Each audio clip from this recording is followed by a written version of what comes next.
Hey folks, after literally years of speculation, rumors, hype and delays, Nikon have officially released full specs, timing and pricing for the long-awaited replacement to the fabulous Nikon D810 that was launched back in mid-2014.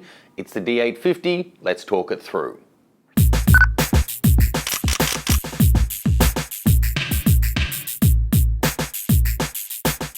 Hey folks, before we talk all things D850, head on over to mattgranger.com, and if you sign up to my mailing list, I'll send you out a free copy of my guide to improving your portraiture.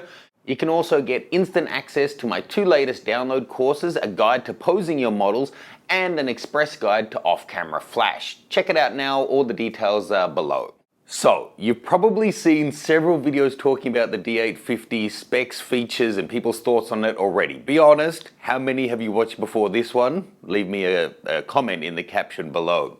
The fact is, Nikon just today formalized this. Now, call me crazy, but I'd prefer to wait until it's all official, all the specs are confirmed, to share my thoughts on the actual feature set rather than what's been rumored to be the case, because the rumors have been around for years and they got it so wrong until recently.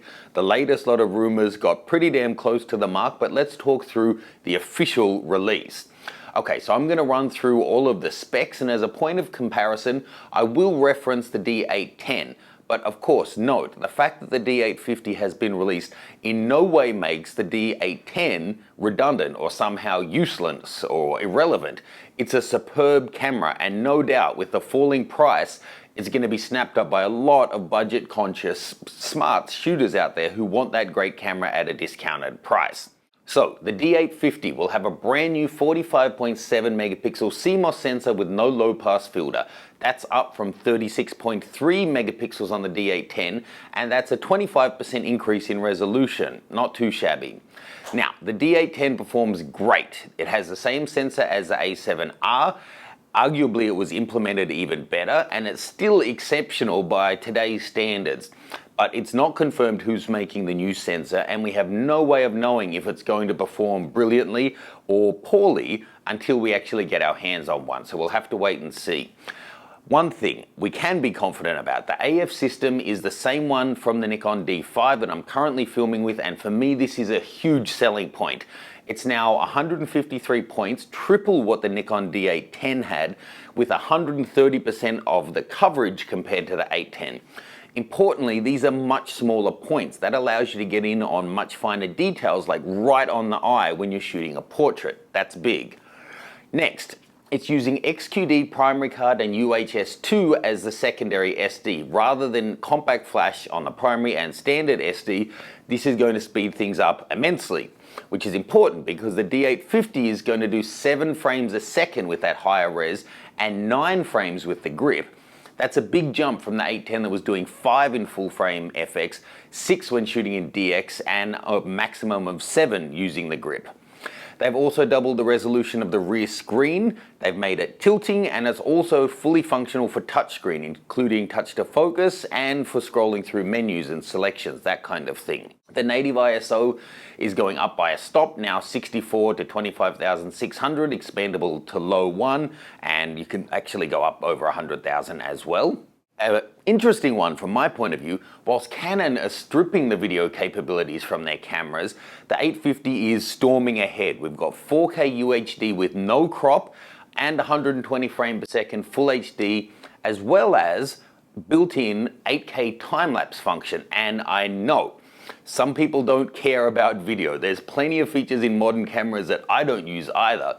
You can, however, still use those features and ignore the ones that you don't use.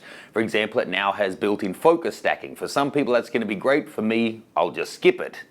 Also, the 850 has built-in Bluetooth and Wi-Fi. Great, still no GPS. It's also lighter than the D810, and they're claiming better battery life. The Viewfinder, this could be huge, is now a 0.75 magnification. That's the biggest ever on a Nikon camera on a full frame. My D5 is already huge, and this is a couple of points bigger than that. However, they have removed the pop-up flash, which otherwise I guess it would have a huge bulbous pentaprism. But to be honest, in the field, a pop-up flash can be really handy beyond fill flash for triggering or acting as commander for other flash units. So I am a bit bummed about that. I know a lot of people won't care, but I actually do miss it, will miss it. I have to say though, other than the built-in flash and leaving out the GPS, I'm extremely pumped about this camera. I'm sure it's going to get criticism for not having some of the new tech that other mirrorless cameras offer. You know, some clowns online talking crap, inventing the fact that it's going to have an EVF and all these other features, just pulling specs out of the air or out of somewhere else. And then they get a bit butthurt when it turns out that it's still a traditional DSLR.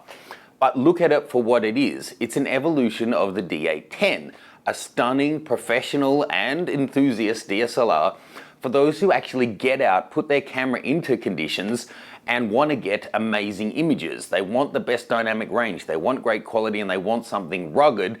It's not competing with crossover cameras. It's not playing with smartphones and other latest generation tech. It's a real camera. It's in the class of cameras like the Canon 5D Mark IV. Although on paper, I have to say, I think this smokes the 5D Mark IV by a long margin. Now the price, I'm actually pleasantly surprised. It's only US $3,300. That's the same the D810 was back in 2014, and $200 cheaper than the 5D Mark IV was that was released last year. However, it's not available immediately, it's only shipping next month, so get your pre-orders in now, this is sure to be back-ordered.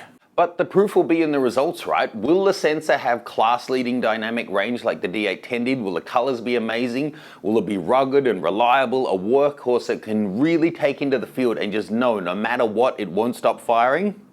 Or is it going to be another release plagued by oil spots and recalls? Time will tell, but for now I can tell you my pre-order has actually been in for months, and I live like 2 blocks from my local camera store, so you can expect to see one in my hands very soon with sample files for you guys to check out. If you're pumped as well and you're wanting to get one, check out the links below and you can check out the official press release from Nikon, as well as checking out the links to your favorite retailers. Cheers folks, let me know your thoughts on this release and I'll see you soon.